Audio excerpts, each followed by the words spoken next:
إن الحمد لله الحمد كله لله نحمده سبحانه وتعالى ونستعينه ونستهديه ونسترشده ونعوذ بالله من شرور أنفسنا وسيئات أعمالنا من يهده الله فهو المهتد ومن يضلل فلن تجد له وليا مرشدا وأشهد أن لا إله إلا الله ولي الصالحين وأشهد أن سيدنا وحبيبنا وعظيمنا ومولانا ودليلنا ومعلمنا وشفيعنا محمد بن عبد الله اللهم صل وسلم وبارك على سيدنا محمد وعلى آله ومن والاه كما صليت وسلمت وباركت ربنا على آل سيدنا إبراهيم في العالمين إنك حميد مجيد.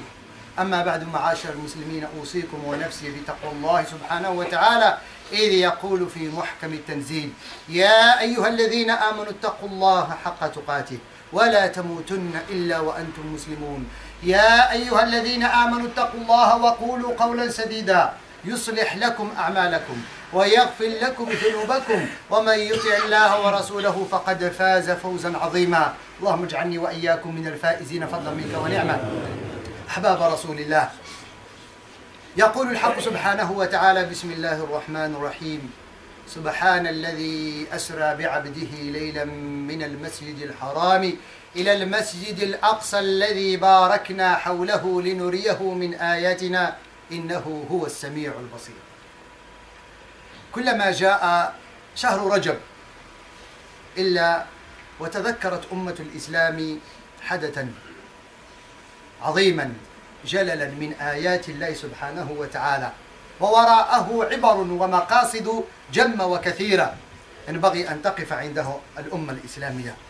الحق أن أهل العلم اختلفوا هل وقع في رجب أو في غير رجب، هل وقع في شهر غير شهر رجب، هذا الأمر لا يهم.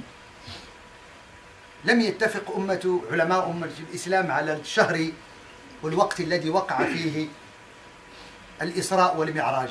والذي يهمنا يا أحباب الكرام أننا دائما عندنا نظرة مقاصدية للأمور، لا يهم هل وقع في شهر رجب أو غيره. وقع بعد عام الحزن، وقع في حوالي السنة 11 ما بين السنة 11 والثاني عشر للهجرة، ولكن الذي ينبغي أن نقف عنده وليس متى وقع وكيف وقع ولماذا وقع. Alors j'ai cité le verset de le voyage nocturne où Dieu subhanahu wa ta'ala nous dit gloire à celui qui de nuit il a fait voyager son serviteur. Et de nuit il a fait voyager son serviteur de la Mecque à Jérusalem dont on a béni alentour. Subhanahu wa ta'ala, il est audient et omniscient. Et il a fait voir à son serviteur des grandes merveilles de Dieu subhanahu wa ta'ala. Alors certes, que chaque mois du Rajab, quand il arrive, avant Sha'ban, la communauté musulmane se rappelle de cet événement de voyage nocturne qui est très important dans l'histoire de notre prophète bien aimé. Mais c'est vrai, dans l'histoire, les éléments des musulmans, ils ne sont pas tous d'accord que c'est vrai que le voyage nocturne s'est passé le mois de Rajab. Il y en a même qui précisent le 27 Rajab. Mais en vérité, ce n'est pas tous les savants ils sont d'accord parce qu'à cette période-là, les gens ne datent pas avec les mois et les jours, ils datent par les années comme ça. C'est pour cela, là où les savants ils sont tous d'accord, qu'il s'est passé après l'année de l'Huzn, l'année de le prophète sallam quand il était triste. On va voir pourquoi il est triste. Ça veut dire entre la 11e et la 12e année de la prophétie. Ce qui est important pour nous, c'est pas c'est quand c'est arrivé cet événement, pourquoi ça lui est arrivé et comment ça lui est arrivé. Les leçons qu'on devait retirer à travers ce voyage, c'est ce qui est important pour nous, chers frères, chers sœurs, c'est cela. C'est pour ça, même le Coran, il n'a pas cité c'est quand ça a été arrivé, mais il a cité pourquoi c'est arrivé et comment ça a été passé. C'est ce qui est important, il faut qu'on soit toujours objectif dans nos événements. أيها الأحباب الكرام، الإسراء في اللغة هو المشي ليلا. L'Isra, quand on dit l'Isra dans la langue arabe, c'est la marche de nuit, le fait de marcher la nuit. Et c'est bien, ça a été passé la nuit. Al-Mi'raj, c'est de monter, c'est l'ascenseur, c'est le fait de monter automatiquement, quand on démontait, c'est du bas vers le haut. Il a fait aussi cette ceinture, il est monté vers le ciel. نتحدث إن شاء الله سبحانه وتعالى عن قبل الإسراء وأثناء الإسراء وبعد الإسراء. قبل الإسراء كما قلنا وقع في 16 شهرا قبل الهجرة، حوالي 16 يعني في عام الحزن. لماذا سمي ذلك العام بعام الحزن؟ Alors, ce voyage, cet événement, c'est arrivé la nuit, une partie de la nuit, et c'est ascension aussi. Ici, comme les savants disent, environ 16 mois avant l'immigration du prophète. Mais pourquoi c'était arrivé? C'est arrivé après l'année de la tristesse. Pourquoi la tristesse? لماذا الحزن؟ الحزن حزن النبي صلى الله عليه وسلم عن وتدين كان له سندا في الدعوة إلى الله. Le prophète sallam, il a été triste parce qu'il avait perdu 2 piliers parmi les piliers qui l'aident à appeler vers Dieu et à exercer cette fonction de l'appel à Dieu subhanahu wa ta'ala. C'est sa femme Khadija radiallahu anha, خديجة التي كانت لها يعني مكانة في المجتمع القريشي آنذاك بمكانتها المادية والمعنوية، وعمه أبو طالب الذي كان يواسيه رغم كفره وعدم إيمانه بالنبي صلى الله عليه وسلم، ولكن سخره الله سبحانه وتعالى ليكون عونا وسندا لنبيه في فترة من الزمن. ثم ذهب. Alors le prophète sallallahu alayhi wa sallam, il a nommé la 10e année de la prophétie à la Mecque l'année de la tristesse parce que c'est pas parce qu'il a perdu sa femme et son oncle, il a été triste, non, parce qu'il a perdu des gens qui l'aident à transmettre le message de Dieu. لا يعتقد أن الواحد أنه حزن لأنه فقد زوجه وعمه، لا، إنما حزن لأنه فقد من كان يعينه على تبليغ دعوة الله. بعد أن فقد هذين الاثنين أصبح المشركون ينالون من النبي مباشرة. Après qu'il a perdu sa femme, il a perdu son oncle, les Mécois, ils arrivent à atteindre le prophète en direct. Il n'y a plus personne qui défend le prophète sur terre. Mais faites-vous bien, sur terre. لهذا النبي صلى الله عليه وسلم ترك مكة ذهب إلى الطائف. Le prophète il a quitté la Mecque après cet événement au moment où عقبة بن معيط وصل به القبح أن يدع سلا جزور فوق ظهر النبي وهو ساجد. Après cet événement, Uqba ibn Mu'ayt, quand il est arrivé à sa folie, surtout après que le prophète a perdu ses éléments, il a pris le déchet d'une femelle qui venait d'accoucher et l'a posé sur la tête du prophète sallallahu alayhi wa sallam au moment de la prosternation. Le prophète il a su que les Mécois ils arrivent à l'atteindre en direct parce que à ce moment-là il ne peut plus faire avant quand il y avait surtout son oncle et sa femme. En fait il est parti à Taïf, une centaine de kilomètres après la Mecque. وألب أهل قريش أهل الطائف على النبي صلى الله عليه وسلم فألبوا عليه مجانينهم وحمقاهم وكذا وضربوه وكسروا رباعيته وأدموا ركبتيه وجاء النبي صلى الله عليه وسلم إلى شجرة وفعل الدعاء الذي تعرفون اللهم إني أشكو إليك ضعف قوتي وقلة حيلتي وهواني على الناس إلى آخر الدعاء. النبي كان يخاف أن يغضب الله عليه إن لم يؤدي دعوته. Quand il est parti à Taïf, les gens de la Mecque, ils ont devancé déjà, ils ont dit il ne faut pas croire à ce menteur et ils ont incité leurs psychopathes et leurs fous de jeter le prophète sallallahu alayhi wa sallam avec des pierres et ainsi de suite. Ils ont cassé ses dents et ils ont saigné ses genoux au point que le prophète sallallahu alayhi wa sallam il a levé ses mains vers le ciel. Il sait toujours que Dieu subhanahu wa ta'ala est avec lui.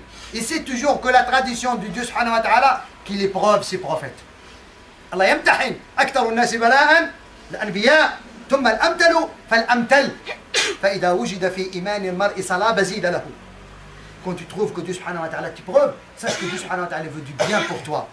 Il veut tester ta foi, est-ce qu'il est fort, et en même temps il veut te décharger de tes péchés. Mais le prophète, c'est pas son problème qu'il a été saigné, il a cassé ses dents, ils ont cassé ses dents, ils l'ont insulté. C'est pas ça son problème. Son problème, il avait peur de ne pas transmettre le message de Dieu subhanahu wa ta'ala.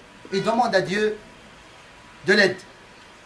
وعائشة رضي الله عنها تحكي لنا حينما سألت النبي هل مر بك يوم شديد في مكة؟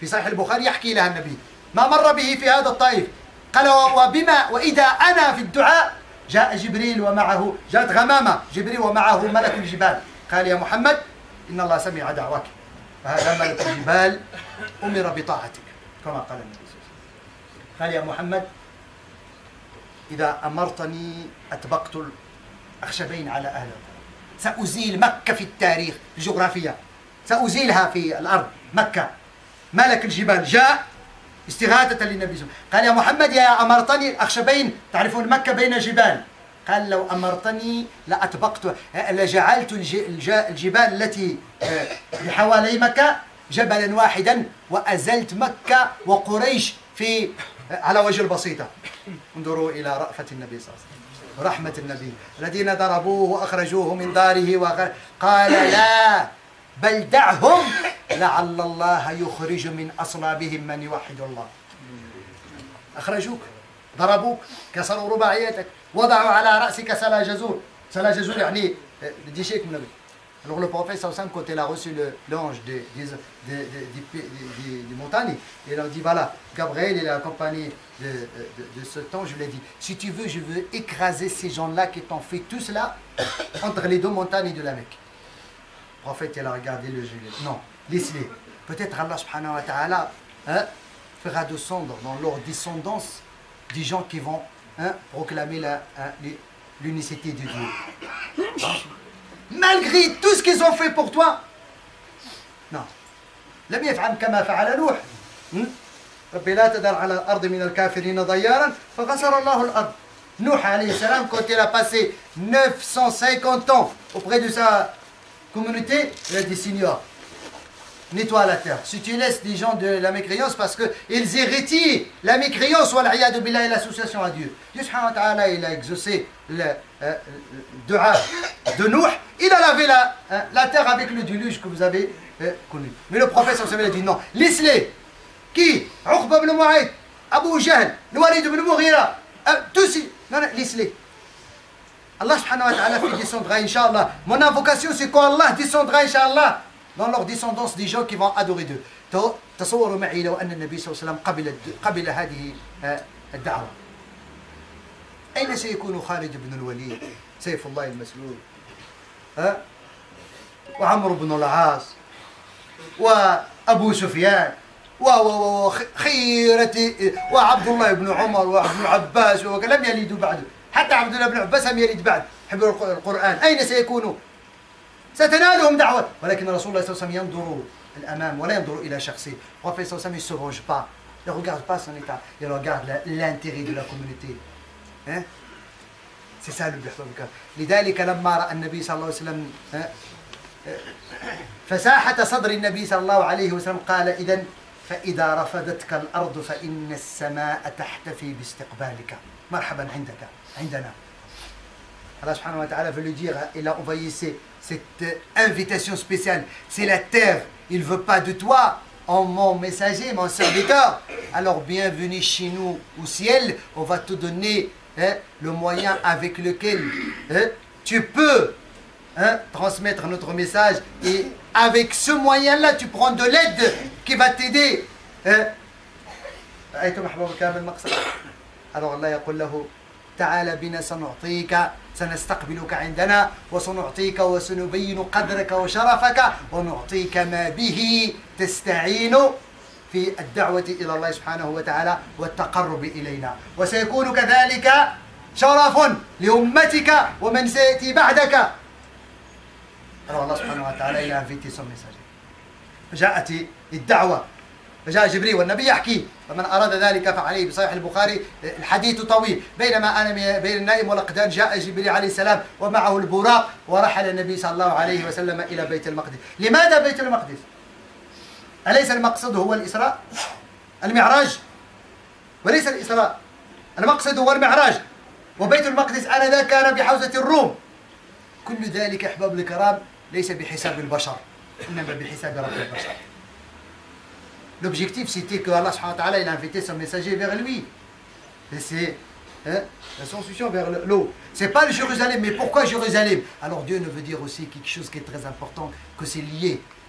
Il a lié entre la mosquée de l'Haram et la mosquée de Jérusalem. Malgré que Jérusalem, à cette époque-là, c'était occupé par les Romains.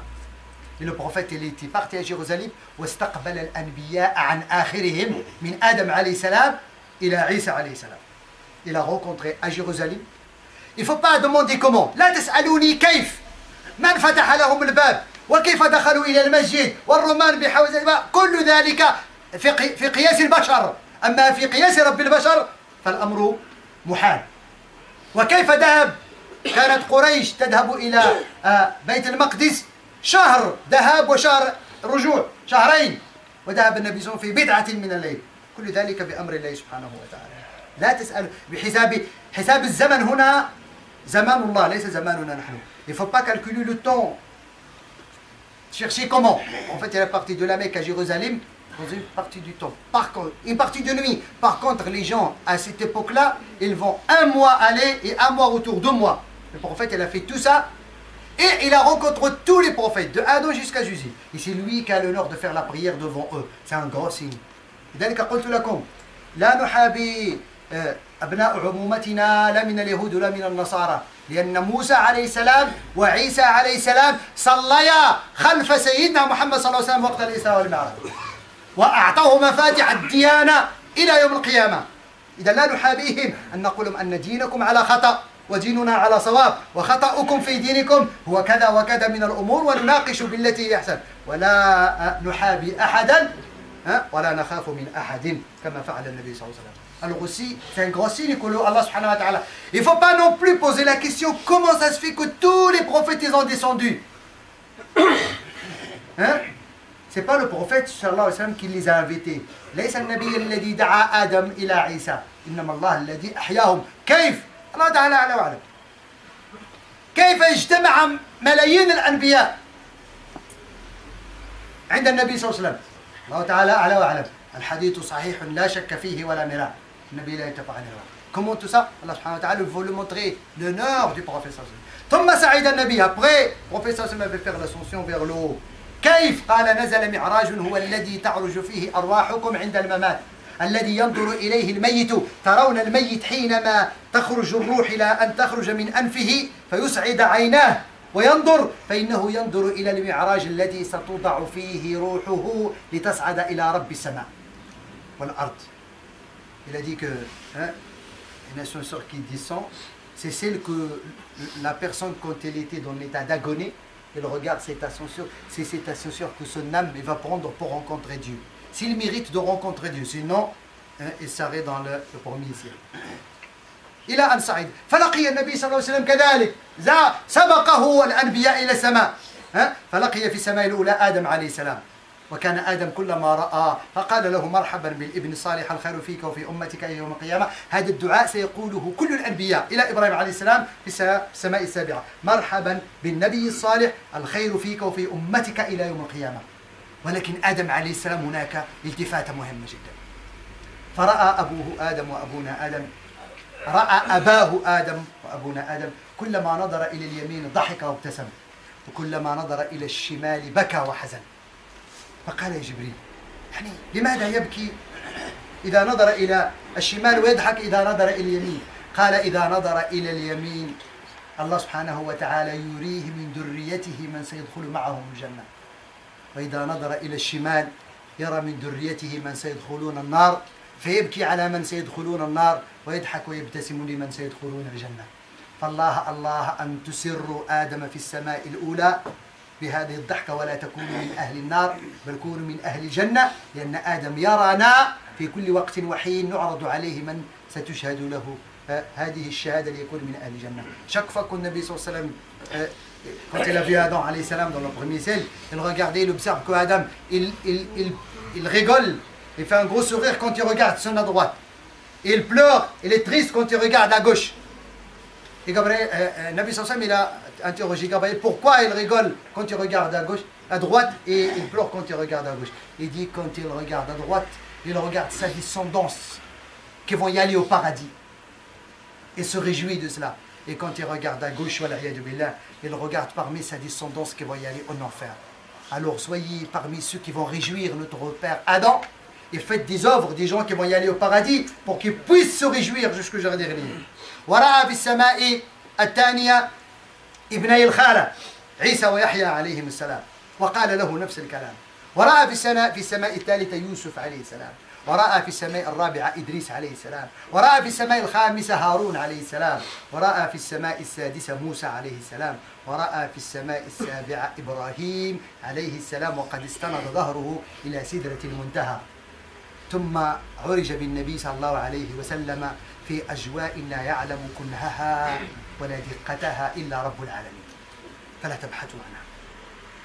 Alors Nabi sallallahu alayhi wa sallam, il a rencontré dans le deuxième ciel Isa et Zakaria alayhi salam. Il a rencontré dans le troisième ciel Yusuf alayhi salam, celui qui a la moitié de la beauté. Il a rencontré dans le quatrième ciel Idris alayhi salam. Il a rencontré dans le cinquième ciel Haroun alayhi salam. Il a rencontré dans le sixième ciel Moussa alayhi salam. Il a rencontré dans le septième ciel Ibrahim alayhi salam, qui a allongé son dos vers Sidrat al-Muntaha. C'est là où le prophète sallallahu alayhi wa sallam a accès à un espace qu'on ne peut pas décrire. Bismillah ar-Rahman ar-Rahim. والنجم إذا هوى ما ضل صاحبكم وما غوى وما ينطق عن الهوى إن هو إلا وحي يوحى علمه شديد القوى ذو مرة فاستوى وهو بالأفق الأعلى ثم دنا فتدلى فكان قاب قوسين أو أدنى فأوحى إلى عبده ما أوحى ما كذب الفؤاد ما رأى أفتمارونه على ما يرى ولقد رآه نزلة أخرى عند سدرة المنتهى عندها جنة المأوى إذ يغشى السدرة ما يغشى ما زاغ البصر وما طغى لقد رأى من آيات ربه الكبرى. Il avait les grandes merveilles de Dieu. On ne peut pas décrire. Quand elle a dépassé le septième ciel, on ne peut pas décrire, chers frères, chers sœurs. اختلف العلماء هل رأى ربه إلى ثلاثة أقوال. جمهور العلماء قالوا بأنه لم يره. ابن عباس والإمام الحسن البصري والإمام الزهري وأنس بن مالك وغيرهم والإمام أحمد على بعض الروايات أنه قد رأى ربه، وبعض العلماء توقفوا. ولكن أحباب الكرام، القريب إلى الفؤاد أن النبي صلى الله عليه وسلم قد أسبغ الله عليه حكم الجنة التي يجوز فيها رؤية الله وليس حكم الأرض. القريب إلى الفؤاد أن النبي صلى الله عليه وسلم ليس بمعجز على رب العالمين أن يستقبل نبيه ويجعل بينه وبينه حجاب. القريب إلى الصواب عندنا أنه قد رأى ربه. لماذا؟ لأن النبي صلى الله عليه وسلم كما يقول أهل العلماء قد مر في 3 مراحل في هذا السفر. مرحلة بشرية لما كان فيها في الأرض، ومرحلة ملائكية لما كان فيها بين الأرض والسماء السابعة، ومرحلة برزخية أو سموها ما شئتم لا يعلمها إلا الله، فسيسبغ الله عليه من القدرات ومن البهاء والجلال ما يمكن به أن يرى ربه وزيادة، لأنه أصبح في حكم من كان في الجنة. قد رأى الجنة، تجول في الجنة، ورأى في الجنة قصر عمر، ورأى. فإذا كان حكم الجنة تم فحكم الجنة للذين أحسنوا الحسنى وزيادة، والزيادة هي رؤية وجه الله، والله تعالى أعلى وأعلم. Alors j'ai cité le chapitre de Najm, l'étoile. Je ne peux pas tout traduire, sinon ça va être long. À travers ce chapitre, Allah subhanahu wa ta'ala nous parlait de son prophète.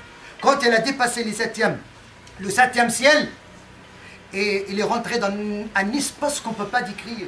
Allah subhanahu wa ta'ala a accueilli son messager auprès de lui d'une façon qu'on ne peut pas décrire. C'est pour cela les savants, ils sont en divergence en 3 opinions. Est-ce qu'il a vu Dieu subhanahu wa ta'ala ou non? Une partie des savants disent non, il n'a pas vu, parce que on ne doit pas voir Dieu jusqu'à ce qu'on rentre au paradis. Une parmi les savants aussi qui sont très importants, comme Ibn Abbas, l'imam Al-Hassan al-Basri, l'imam Al-Zuhri, Anas ibn Malik, l'imam Ahmad, dans une autre version, il a dit oui, il a vu son Seigneur. Un groupe de savants, et s'arrête, il dit Allah A'lam. Mais ce qui est plus proche à nos cœurs, Wallahu A'lam, c'est possible, il a vu son Seigneur. Pourquoi? Parce que le prophète sallallahu alayhi wa sallam, quand il a dépassé tous ces cas-là, il est rentré dans le, comment dirais-je, dans le système du paradis. Et le système du paradis, c'est de voir Dieu subhanahu wa ta'ala. C'est pour ça les savants ils ont dit que le prophète a tranché 3 niveaux dans ce voyage. Il a été un être humain quand il était sur terre. Et puis, et Dieu subhanahu wa ta'ala a donné les qualités d'un ange quand il a été entre la terre et le 7e ciel. Et quand il a dépassé le 7e ciel, à ce moment-là, le Dieu subhanahu wa ta'ala l'a honoré. Il l'a honoré d'une façon qu'il mérite plus que ce qu'on peut dire. Il s'est baladé au paradis, il a vu le château de Omar ibn Khattab au paradis, il a vu les gens du paradis, il a vu les gens dans l'enfer, il a vu tout cela. Tant qu'il est rentré au paradis, celui qui rentre au paradis verra son Seigneur. Allah nous dit lilladina ahsanul husna wa ziyada. Ceux qui ont fait des bonnes œuvres, ils auront la bonne récompense et plus. Et plus ici, c'est le paradis. Et c'est de voir le visage de Dieu. Et tant que lui, il a été au paradis, alors c'est pas loin de voir le paradis. ذلك الإمام البصيري رحمه الله سبحانه وتعالى يقول كلاما جميلا نسجه في بردته محمد سيد الكونين والثقلين والفريقين من عرب ومن عجم إلى أن قال منزه عن شريك في محاسنه فجوهر الحسن فيه غير منقسم دع ما ادعته النصارى في نبيهم واحكم بما شئت مدحا فيه واحتكم دع ما ادعته النصارى في نبيهم واحكم بما شئت مدحا فيه واحتكم. Évite ce que les chrétiens ils ont dit par rapport à leur prophète et tu peux honorer le prophète comme tu veux. Allah subhanahu wa ta'ala il l'a honoré. رب الكرم هذا حبيب الله هذا رسول الله لا شفاعة لنا إلا به ولا باب ندخله إلا الباب الذي دخل منه ولا محبة لنا لله إلا عن محبته. Ça c'est le prophète de l'islam, c'est pas n'importe qui. Alors Dieu subhanahu wa ta'ala, tant qu'il est capable de l'inviter auprès de lui, كما قلت لكم لا تحسبوا بمقاييس البشر, il ne faut pas compter selon nos comptes. Il est parti dans une partie du monde, il fait tout cela et il est revenu وما زال فراشه ساخنا. أسأل العلي القدير والفقه لما في خير وقولي هذا واستغفر الله.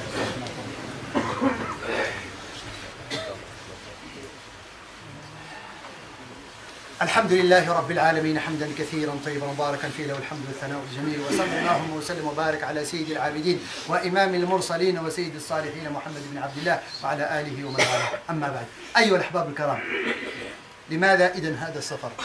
Pourquoi ce voyage alors? لما جاء إلى ربه سبحانه وتعالى وكلمه كيف شاء الله سبحانه وتعالى أن يكلم نبيه أعطاه الصلاة. تعرفون أن كل الفرائض الصيام والزكاة والحج حتى الشهادتين أنزلها الحق سبحانه وتعالى في القرآن يتلى إلى يوم القيامة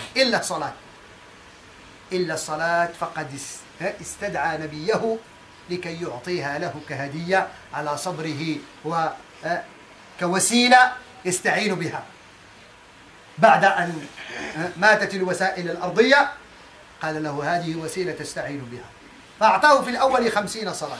الرواية التي تعرفونها يتردد بين موسى عليه السلام الذي يعرف تاريخه الكبير مع بني إسرائيل طلب التخفيف حتى استحيا من ربه فجعلها 50, ولكن رب العزة قال له لا يبدل القول لدي وما أنا بظلام للعبيد.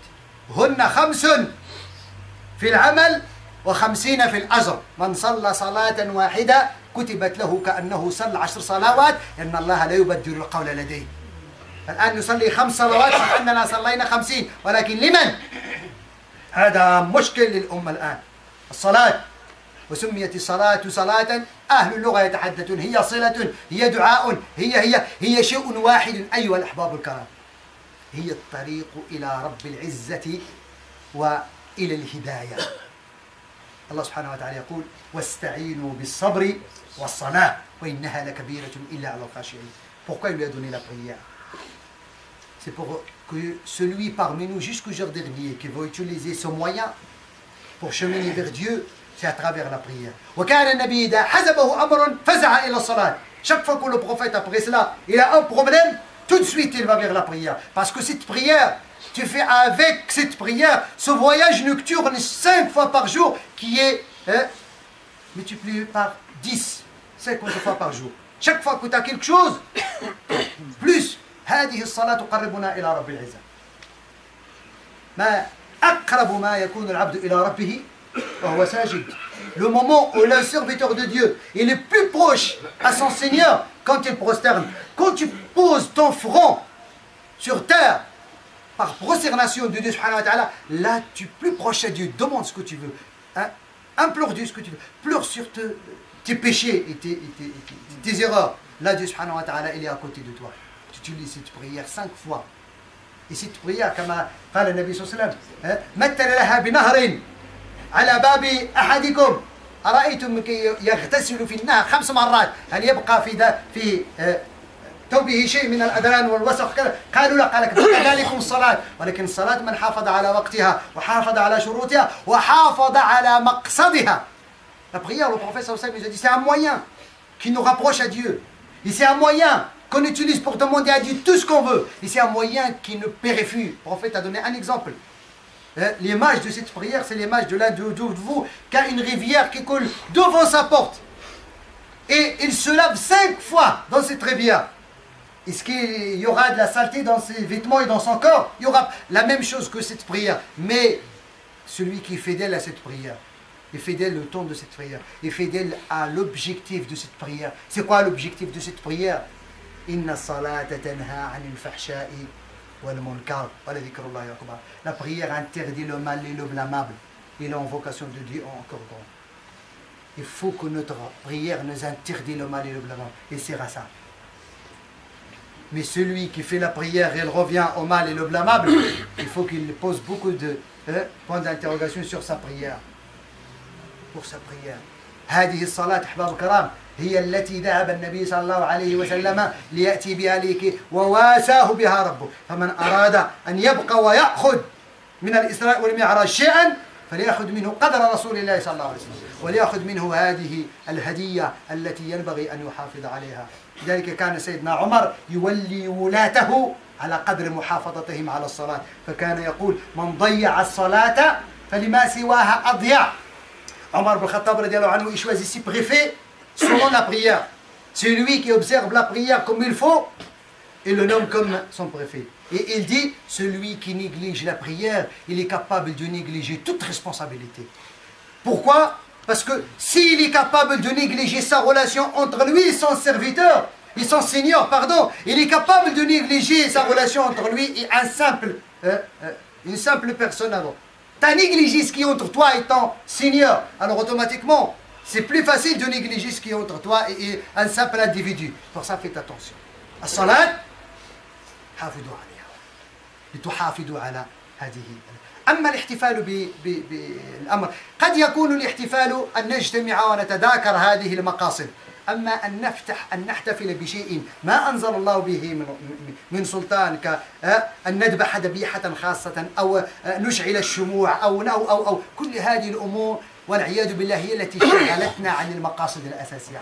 Le fait alors de fêter, est-ce qu'on va fêter l'événement de le voyage nocturne? Il y a fêter et fêter. Si on veut fêter pour se réunir et on parle des objectifs et on parle de cette histoire, on détaille cet événement pour apprendre des leçons, alors qu'il soit le bienvenu. Mais si on va fêter pour égorger un tel mouton ou un tel coq ou je ne sais pas quoi comme couleur et d'allumer les bougies et ainsi de suite, ça c'est n'importe quoi, c'est des innovations qu'on a rajoutées qui nous égarent, qui nous déveillent du vrai sens. Même le jeûne, les compagnons ils ont dit que le prophète sallallahu alayhi wa sallam n'a jamais jeûné l'événement de l'Isra wal Mi'raj.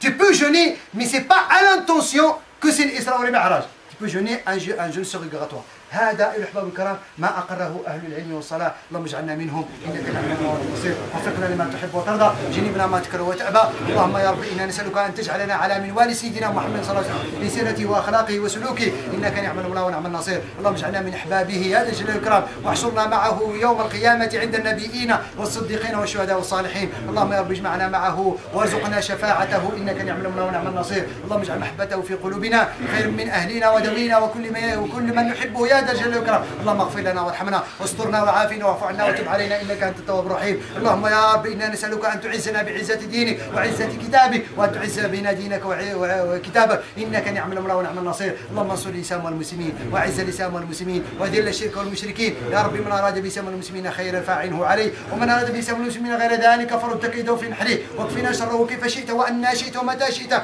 بقوتك يا عزيز يا جبار، فإنه لا يعجزون قدرتك. رب اغفر وارحم وتجاوز عما تعلم فأنت العز الأكرم. اللهم اغفرنا ولوالدينا وجازم عنا بالحسنة إحسانا وبالسيئة غفرانا. اللهم ارحمهما كما ربونا صغارا، ولا اجعل الشيطان ولا لأنفسنا من بيننا وبينهم حظا ولا نصيبا. اللهم شافي مرضانا وعافي مبتلانا واهد ضالنا ورد غائبنا، إنك نعم المولى ونعم النصير. وصل اللهم وسلم وبارك على سيدنا محمد، والحمد لله رب العالمين، وأقم الصلاة.